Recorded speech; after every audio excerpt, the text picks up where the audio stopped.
Public varsity কিংবা national varsity থেকে certificate তুলতে কী কী ভোগান্তি পোহাতে হয় সেটা হয়তো কম বেশি সকলেরই জানা। যেহেতু এটা একটা মোটামুটি লং প্রসেস, তাই এই ভিডিওতে আমি ট্রাই করেছি সব কিছু একটু ডিটেলসে দেখিয়ে দেওয়ার জন্য। যদিও শেষের দিকে বেশ কিছু ক্লিপ আমি নিতে পারিনি, বাট যতটুকু পসিবল আমি কিন্তু ভিডিওতে অ্যাড করে দিয়েছি। এর আগে রেজিস্ট্রেশন কার্ড হারিয়ে গেলে আপনারা সেটা কিভাবে পুনরায় উত্তোলন করতে পারবেন তার একটা শর্টকাট ভিডিও কিন্তু আমি শেয়ার করেছিলাম, যেটা আমার মনে হয় সবারই কম বেশি অনেক কাজে লেগেছিল। আশা করছি আজকের ভিডিওটিও আপনাদের কাছে অনেক বেশি হেল্পফুল হবে। সো কথা না বাড়িয়ে চলুন শুরু থেকেই শুরু করা যাক।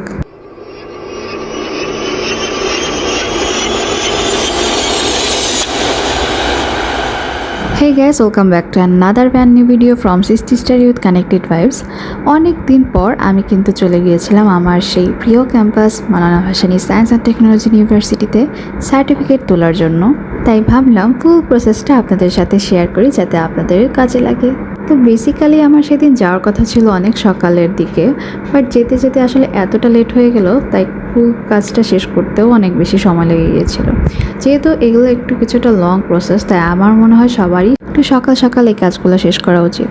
তো যাই হোক, বিএসসি অনার্স কিংবা এমএস এর সার্টিফিকেট তোলার প্রসেসটা কিন্তু একদমই সেম। শুরুতেই আপনি চলে যাবেন প্রশাসনিক ভবনের একদম নিচতলায়, যেখানে আমাদের ডেস্কের উপরে কিন্তু আপনার এই পেপারগুলো পেয়ে যাবেন। যেহেতু আমি চলে গিয়েছিলাম এমএস এর ট্রান্সক্রিপ্ট এবং প্রফেশনাল সার্টিফিকেট তোলার জন্য, সেটা কিন্তু আমি এখান থেকে শুরুতেই পেয়ে যাই। তো দুটো পেপার নিয়ে আমি সরাসরি চলে যাই আমার ডিপার্টমেন্টে। আর যেতে যেতে আমার সেই চিরচেনা ক্যাম্পাসের সৌন্দর্যটা ক্যাপচার করতে থাকি। অ্যান্ড মোস্ট ইম্পর্টেন্টলি, ট্রান্সক্রিপ্ট এবং প্রফেশনাল সার্টিফিকেট তোলার জন্য আপনাকে কিছু ডকুমেন্ট নিয়ে আসতে হবে। এসএসসি সার্টিফিকেটের সত্যায়িত ফটোকপি, অল গ্রেড শিটের সত্যায়িত ফটোকপি, লাস্ট সেমিস্টারে অ্যাডমিট কার্ডের সত্যায়িত ফটোকপি, রেজিস্ট্রেশন কার্ডের সত্যায়িত ফটোকপি অ্যান্ড 1 পাসপোর্ট সাইজের ফটো। এই সবগুলো ডকুমেন্টস নিয়ে আপনি চলে যাবেন আপনার ডিপার্টমেন্টে। আর আমিও চলে গিয়েছিলাম আমার একাডেমিক বিল্ডিং 1-এর কেমিস্ট্রি ডিপার্টমেন্টে। এটা সেই ডিপার্টমেন্ট যেখান থেকে বের হওয়ার জন্য আমাদের সকলের কতই না তাড়া ছিল। আর এখন ডিপার্টমেন্টের প্রতিটা কোণাই আমার কাছে এতটা আপন লাগে, মনে হয় এই তো সেদিন ফার্স্ট ইয়ারের ফার্স্ট সেমিস্টার।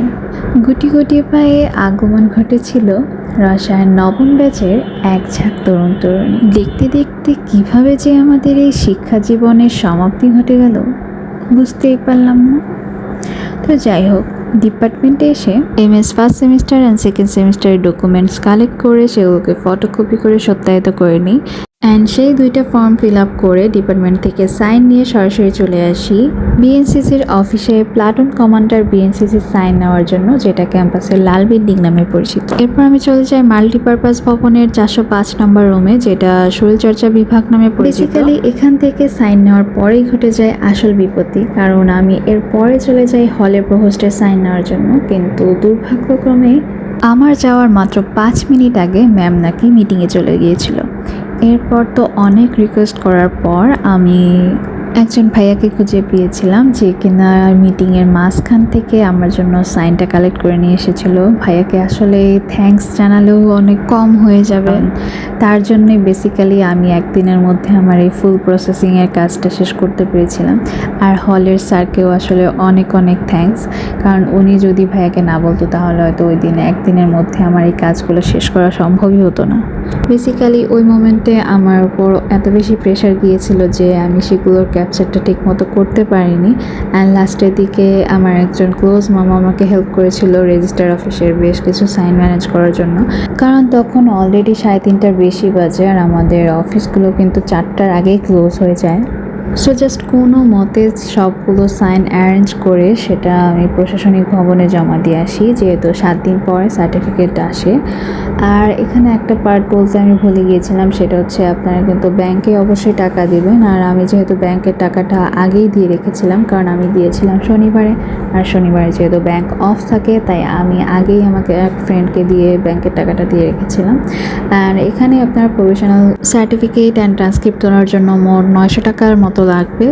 দেন ফাইনালি সব ধরনের ডকুমেন্টস জমা দেওয়ার পর আমি একটু রিল্যাক্স ফিল করি, আর তারপর একটু ক্যাম্পাসের ছোটোখাটো ক্লিপস নিচ্ছিলাম আর এইখানে আমি একটু শ্যুট করছিলাম।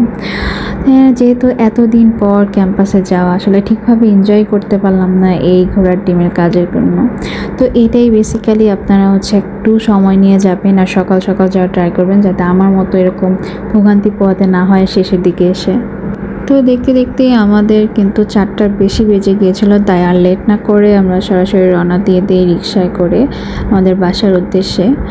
আর এই ছিল মোটামুটি সার্টিফিকেট তোলার একটা ফুল প্রসেস, যদিও অনেক কিছু আমি এখানে মিস করেছি, কারণ লাস্টের দিকে তো আসলে আপনারা বুঝতেই পেরেছেন কী অবস্থা ছিল।